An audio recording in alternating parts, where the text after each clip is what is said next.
मैं कुंडली को नहीं मानता हूँ, मैं राशियों को नहीं मानता हूँ, मैं नक्षत्रों को मानता हूँ। मैं कहता हूँ कि नक्षत्र होते हैं। मैं ये भी कहता हूँ कि वक्त होता है, समय होता है। लेकिन चूँकि तुम मानते हो, आज मैं तुमसे कहता हूँ, मैं नहीं मानता हूँ लेकिन तुम मानते हो, और इसीलिए मुझे पता है आज की जो तारीख चल रही है उस तारीख में तुम बहुत बेचैन हो।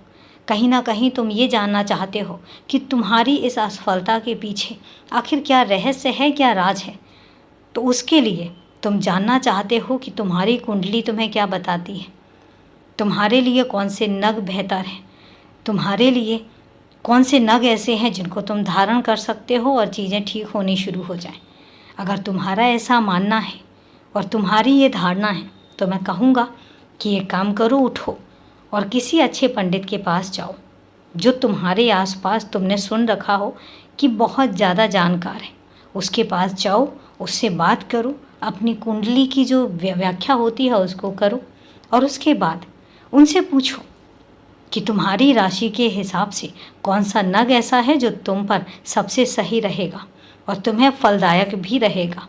तुम्हारी मान्यता है, इसलिए आज मैं तुम्हें सलाह दे रहा हूँ और नाराज़ होकर नहीं दे रहा हूँ, मैं खुशी से दे रहा हूँ। मैं चाहता हूँ कि तुम्हारी अंतरात्मा सुखी होनी चाहिए, तुम अंदर से खुश होने चाहिए। अब जो तुम परेशान हो रहे हो कि शायद तुम्हारे काम में जो बाधा आ रही है वो इस वजह से आ रही है क्योंकि तुम कोई नग नहीं धारण कर रहे हो या तुमने कोई नग धारण नहीं किया हुआ है इस वजह से, तो मैं तुमसे कहता हूँ कि नक्षत्र होते हैं, मैं भी मानता हूँ। समय होता है, नक्षत्र होते हैं, ये विधि विधान होता है क्योंकि इसकी रचना जो मालिक ने की है बहुत सोच समझ कर की है। और इसलिए जैसे भी पंडित बताएं उनको उसी हिसाब से मानना। वो जो भी उपचार करने के लिए कहते हैं वो उपचार करना, ताकि तुम्हारे अंदर शांति होनी चाहिए। और रही बात तुम्हारी ज़िंदगी में सुकून, तुम्हारी ज़िंदगी में तरक्की, तुम्हारी ज़िंदगी में समृद्धि, ये सब लाने की, तो वो जिम्मेदारी मेरी है, मैं लेकर आऊँगा। शुभ संकेत तुम्हें दिखने लग गए होंगे, चमत्कार मेरे तुम्हारे सामने होंगे। और अभी तो एक रास्ता और भी है जो बहुत महत्वपूर्ण है और जो तुम्हें बहुत आगे लेकर जाएगा। निकट भविष्य में तुम उसको भी अनुभव करोगे और उस काम को भी पूरा करोगे, क्योंकि वहीं से तुम्हारी समाज सेवा की जो कदम है वो आगे बढ़ेंगे। याद रखना, मैं हर पल तुम्हारे लिए ही योजनाएं बना रहा हूँ।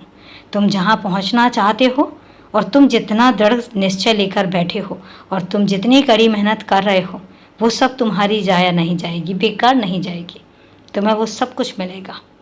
तो जो तुम्हारा मन करता है तुम वो करो, बाकी अपनी कड़ी मेहनत ज़रूर करते रहो, उसमें कमी नहीं आनी चाहिए। बाकी सब मुझ पर छोड़ दो। खुश रहो, हमेशा खुश रहो।